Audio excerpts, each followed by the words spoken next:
Brought to you by Agilus Diagnostics.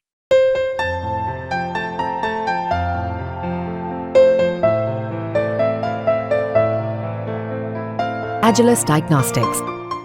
पुण्यातील भाजपच्या मेळाव्यात भाजपचे ज्येष्ठ नेते अमित शहा यांनी शरद पवार यांच्यावरती एक जहरी टीका केली होती।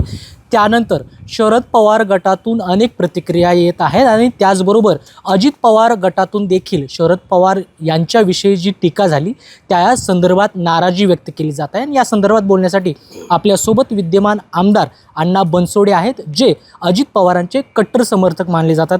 अण्णा, खरं तर तुम्ही देखील आजपर्यंत राष्ट्रवादी एकत्रच होती, शरद पवार असतील किंवा अजित पवार असतील यांच्या मार्गदर्शनाखाली तुम्ही काम केलेलं आहे।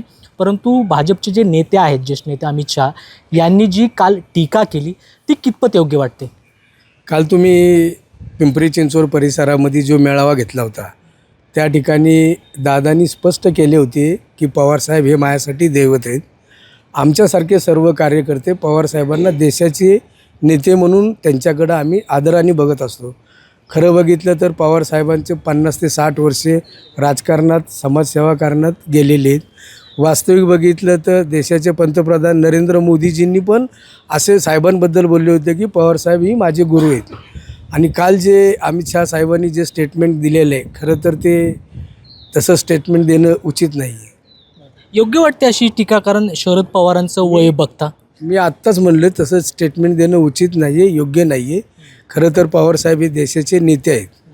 राष्ट्रवादी काँग्रेस पक्षामध्ये काम करत असताना आम्ही त्यांच्यासोबत गेली 15 ते 20 वर्षापासून काम केलेले। महाराष्ट्राची आणि देशाची सर्व जनता पवारसाहेबांकडं एक आदरणीय व्यक्ती म्हणून पाहत आहे। तुमची काय भूमिका असणार आहे? कारण सातत्याने भाजपकडून शरद पवार यांच्यावरती टीका होताना दिसत आहे। खरं तर आता निवडणुका संपलेल्या आहेत, आता ह्या टीका टिप्पणी होणे किंवा न होणे हे उचित आहे। खरं तर आता ह्या सगळ्या गोष्टी थांबल्या पाहिजेत।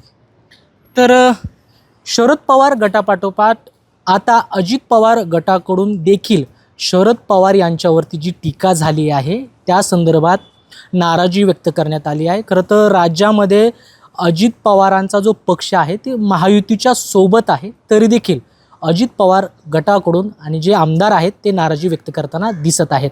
कृष्णा पांचाळ, मुंबई तक, पिंपरी चिंचवड, पुणे।